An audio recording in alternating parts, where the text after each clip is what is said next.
Hello friends, आपका स्वागत है एक और धमाकेदार वीडियो में। आज की ये वीडियो काफ़ी ज़्यादा महत्वपूर्ण होने वाली है क्योंकि आज की इस वीडियो में हम क्लास 12 हिंदी के जो अति महत्वपूर्ण प्रश्न हैं 2023 के बोर्ड एग्जाम के लिए, वो हम आज की इस वीडियो में देखने वाले हैं। आज की इस वीडियो में मैंने उन्हीं प्रश्नों को लिया है जो बोर्ड एग्जाम में कईयों बार पूछे गए हैं, कईयों बार रिपीट हुए हैं और इस बार के बोर्ड एग्जाम में आने के पूरी संभावनाएँ हैं। तो आज के इस वीडियो में हम उन्हीं सारे प्रश्नों को देखने वाले हैं। आप इस वीडियो को लास्ट तक जरूर देखें, यह वीडियो बहुत ही ज़्यादा महत्वपूर्ण साबित होगी आपके लिए। तो चलिए सीधे अब हम इस वीडियो को स्टार्ट करते हैं और एक एक करके सभी महत्वपूर्ण प्रश्नों को करते हैं। पहला प्रश्न ये है कि दिए गए गद्यांश पर आधारित निम्नलिखित प्रश्नों के उत्तर दीजिए। तो ये जो प्रश्न है ये बोर्ड एग्जाम में 10 नंबर का पूछा जाता है और मैं आपको इसका पैटर्न बता देता हूँ थोड़ा सा। तो आप देख सकते हैं इस तरीके से बोर्ड एग्जाम में क्वेश्चन पूछा जाएगा कि दिए गए गद्यांश पर आधारित निम्नलिखित प्रश्नों के उत्तर दीजिए। कुल 5 प्रश्न रहेंगे और 2-2 नंबर के प्रत्येक क्वेश्चन जो है वो रहेंगे। तो इसमें क्या ही करना है, तो इसमें यानी गद्यांश पर आधारित प्रश्न में क्या सबसे ज़्यादा महत्वपूर्ण होता है, इसमें 2 चीज़ बिल्कुल कंपलसरी रहती है कि आनी ही आनी रहती है। पहली चीज़ तो ये है कि रेखांकित अंश की व्याख्या, पहली चीज़ रेखांकित अंश की व्याख्या और दूसरी चीज़ ये है कि गद्यांश का शीर्षक और लेखक का नाम। तो मैं आज के इस वीडियो में जो महत्वपूर्ण गद्यांश है उसका मतलब बताऊंगा कि इसका शीर्षक क्या है और लेखक का नाम क्या है और रेखांकित अंश की व्याख्या भी बताने वाला हूँ। बाकी जो अन्य प्रश्न इसमें पूछे जाते हैं तो बिल्कुल ईजी होते हैं, वो हो जाते हैं। तो आज की इस वीडियो में हम जो महत्वपूर्ण गद्यांश हैं उनके बारे में चर्चा करने वाले हैं। चलिए, तो पहला गद्यांश ये है कि भूमि का निर्माण देवों ने किया है, वह अनंत काल से है, उसके भौतिक रूप और समृद्धि के प्रति सचेत होना हमारा आवश्यक कर्तव्य है। भूमि के पार्थिव स्वरूप के प्रति हम जितने अधिक जागरूक होंगे उतनी ही हमारी राष्ट्रीयता बलवती होगी, बलवती होगी। यह पृथ्वी सच्चे अर्थों में समस्त राष्ट्रीय विचारधाराओं की जननी है। जो राष्ट्रीयता पृथ्वी के साथ नहीं जुड़ी वह निर्मूल होती है। वह क्या होती है? निर्मूल होती है। राष्ट्रीयता की जड़ें पृथ्वी में जितनी गहरी होंगी उतना ही राष्ट्रीय भावों का अंकुर क्या होगा? पल्लवित होगा। उतना ही राष्ट्रीय भाव का अंकुर जो होगा वो पल्लवित होगा। इसलिए पृथ्वी के भौतिक स्वरूप की आदोपांत जानकारी प्राप्त करना, कामा उसकी सुंदरता, उपयोगिता और महिमा को पहचानना हमारा आवश्यक धर्म है। तो ये पहला गद्यांश है जो कि बहुत ही ज़्यादा महत्वपूर्ण है और ये राष्ट्र के स्वरूप नामक पाठ से जो है वो लिया गया है। तो 2 गद्यांश में 2 चीज़ जो है बिल्कुल कंपल्सरी रहती है और 2 ही चीज़ जो होती है वो मेन होती है गद्यांश में। एक तो लेखक का नाम और दूसरा शीर्षक यानी पाठ का नाम, दूसरा रेखांकित अंश की व्याख्या। बाकी तो सभी जो क्वेश्चन हैं, 3 जो अन्य क्वेश्चन आते हैं वो बहुत ईजी होते हैं और वो इसी में रहते हैं, इसी से लिख जाते हैं। तो अब मैं बताता हूँ कि इसका गद्यांश आपको कैसे लिखना है। तो ऐसे क्वेश्चन पूछा जाएगा कि उपर्युक्त गद्यांश के पाठ या कह सकता है शीर्षक, उपर्युक्त गद्यांश के पाठ और लेखक का जो है वो नाम लिखिए। तो आपको ऐसे लिखना है, पाठ का नाम फिर आगे लिख देना है राष्ट्र का स्वरूप और लेखक का नाम फिर आगे लिख देना है डॉक्टर वासुदेव शरण अग्रवाल। और दूसरी चीज़ इसमें क्या पूछता है? दूसरी चीज़ ये पूछता है कि रेखांकित अंशों की व्याख्या कीजिए। ये 2 क्वेश्चन आपको बिल्कुल मिलेंगे, एक रेखांकित अंशों की व्याख्या, दूसरा है गद्यांश का शीर्षक यानी पाठ का नाम और लेखक का नाम जो है वो बताना रहता है। ये 2 प्रश्न बिल्कुल कंपल्सरी रहते हैं। तो मैंने बता दिया कि आपको शीर्षक और लेखक का नाम कैसे लिखना है। यहाँ पे लिखिएगा शीर्षक यानी या पाठ का नाम या शीर्षक का नाम राष्ट्र का स्वरूप और लेखक का नाम डॉक्टर वासुदेव शरण अग्रवाल। और पूछता है जो ये अंडरलाइन वाला भाग है, कौन सा? ये वाला भाग, कि राष्ट्रीयता की जड़ें पृथ्वी में जितनी गहरी होंगी उतना ही राष्ट्रीय भाव का अंकुर पल्लवित होगा। इसलिए पृथ्वी के भौतिक स्वरूप की आदोपांत जानकारी प्राप्त करना, कामा उसकी सुंदरता, उपयोगिता और महिमा को पहचानना हमारा जो है वो आवश्यक धर्म है। तो ये बहुत ही ज़्यादा महत्वपूर्ण जो है वो गद्यांश है। चलिए, ये हो गया इसका मतलब शीर्षक का नाम या पाठ का नाम कैसे लिखना है। अब देखते हैं कि आपको जो है वो रेखांकित अंश की व्याख्या कैसे करनी है। तो दूसरा प्रश्न ये आएगा कि रेखांकित अंशों की व्याख्या कीजिए। बस आपको इसमें थोड़ा सा समझ लेना है कि इसको कैसे करना, आपको कुछ भी रटना नहीं है। तो जब भी आप रेखांकित अंश की व्याख्या करें तो आप ये जरूर लिखें लेखक के अनुसार। आपकी शुरुआत में जो लाइन होनी चाहिए वो यही होनी चाहिए, क्योंकि ये बहुत ही इंपॉर्टेंट लाइन होती है, आपको ये जरूर डालनी है। जब भी आप रेखांकित अंश की व्याख्या करें तो शुरुआत में आपको लिखना है लेखक के अनुसार, या आप उस लेखक का नाम लिख सकते हैं। अगर आप पद्यांश में रेखांकित अंश की व्याख्या कर रहे हैं तो आपको वहाँ पर लिखना है कवि के अनुसार, उस कवि का आप नाम भी ले सकते हैं। तो रेखांकित अंश की व्याख्या लिखते समय शुरुआत में आपको ये जरूर लिखना है कि लेखक के अनुसार, और लेखक कुछ नाम होगा तो नाम भी आप लिख सकते हैं कि डॉक्टर वासुदेव शरण अग्रवाल के अनुसार। और जो चीज़ें अंडरलाइन होती हैं, जैसे ये एक गद्यांश है, उदाहरण के लिए समझ लीजिए ये एक गद्यांश है, ठीक लिखा हुआ है। तो अब आप अगर रेखांकित अंश की व्याख्या लिख रहे हैं इसका, तो शुरुआत में आपको लिखना है लेखक के अनुसार, यानी अगर इसको वासुदेव शरण अग्रवाल जी ने लिखा ही है तो आपको लिखना है वासुदेव शरण अग्रवाल जी के अनुसार। अब जो ये बातें, जो अंडरलाइन वाली चीज़ें हैं, इसी को तोड़ मरोड़ कर अपनी भाषा में थोड़ा सा बड़ा लिख देना, मतलब बात आपकी यही रहनी चाहिए, बस उसको थोड़ा सा घुमा कर लिख देना है। बस यही होता है रेखांकित अंश की व्याख्या।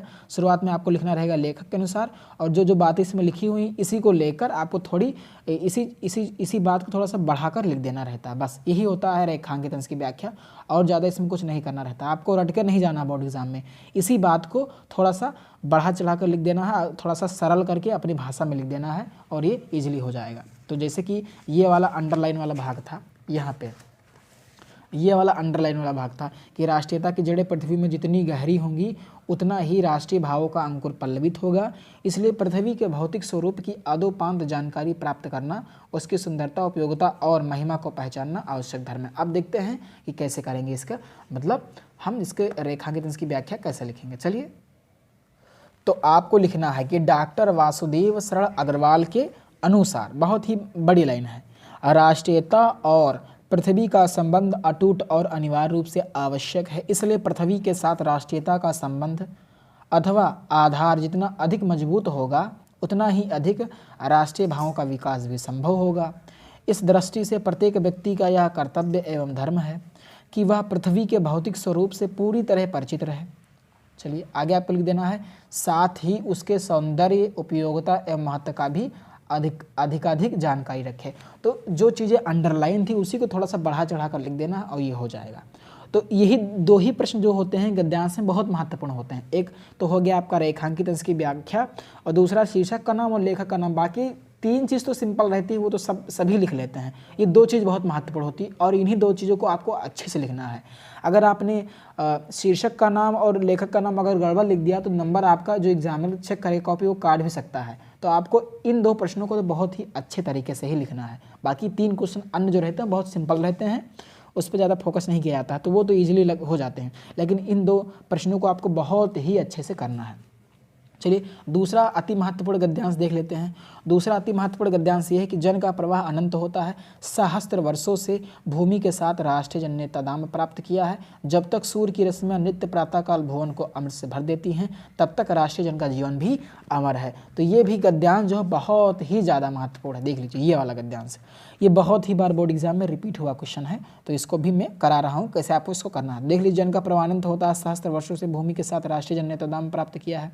जब तक सूर्य की रश्मियां नित्य प्रातःकाल भुवन को अमृत से भर देती हैं तब तक राष्ट्रीय जन का जीवन भी अमर है। इतिहास के अनेक उतार चढ़ाव पार करने के बाद भी राष्ट्रीय निवासी जन नई उठती लहरों से आगे बढ़ने के लिए अजर अमर हैं। जन का संततवाही जीवन नदी के प्रवाह की तरह है जिसमें कर्म और श्रम के द्वारा उत्थान के अनेक घाटों का निर्माण होता है। तो अब दो प्रश्न जो कि बहुत कंपलसरी रहते हैं इसमें, वो कौन कौन से हैं? एक तो रेखांकित अंश की व्याख्या, दूसरा पाठ का नाम और लेखक का नाम। तो कैसे लिखना है? तो आप लिखेंगे, ऐसे प्रश्न पूछा जाएगा कि ऊपर गद्यांश के पाठ और लेखक का नाम लिखिए। ठीक, तो आप यहाँ पर डालेंगे पाठ का नाम, उसमें आपको लिखना रहेगा राष्ट्र का स्वरूप, और फिर डालेंगे लेखक का नाम, उसमें लिखना पड़ेगा वासुदेव शरण अग्रवाल।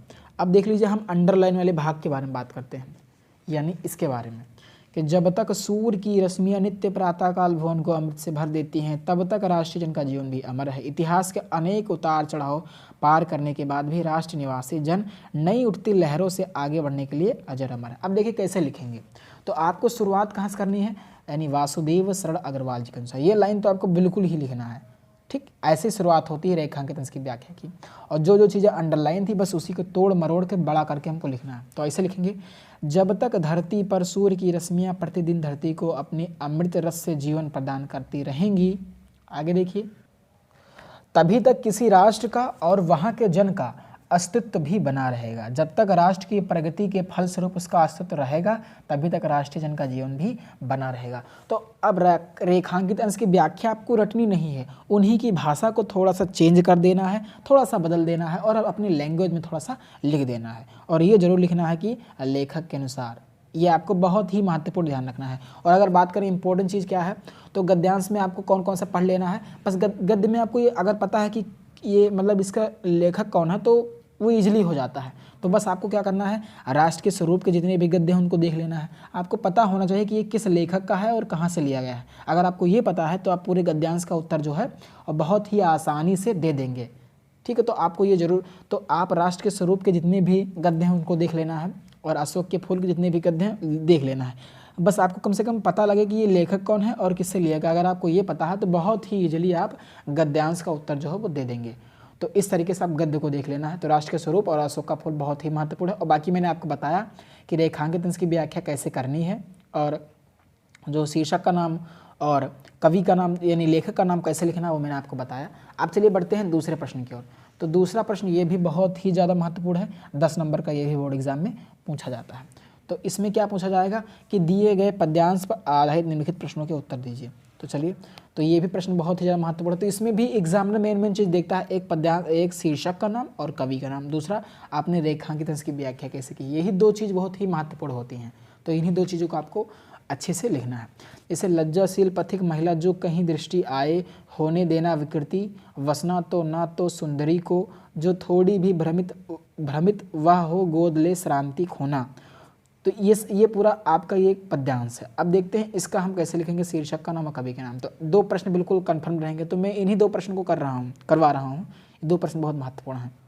तो उपयुक्त पद्यांश के शीर्षक और कवि का नाम लिखिए।